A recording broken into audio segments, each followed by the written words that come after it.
Hello hello साथीहरू सबैजनालाई नमस्ते।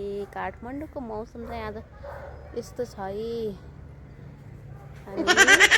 हामी आमा छोरी चाहिँ घुम्न निस्केको होइन, घुम्नलाई भित्र बस्नुपर्छ। यति गाह्रो हुन्छ घुम्नलाई भित्र बस्न, जतिको गाह्रो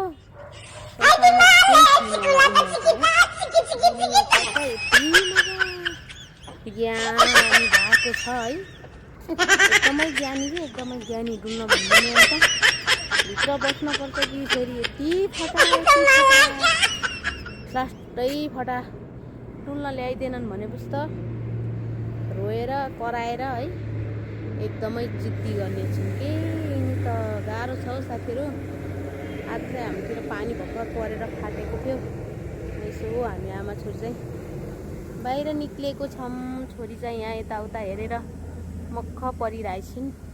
म पनि मक्खै छु।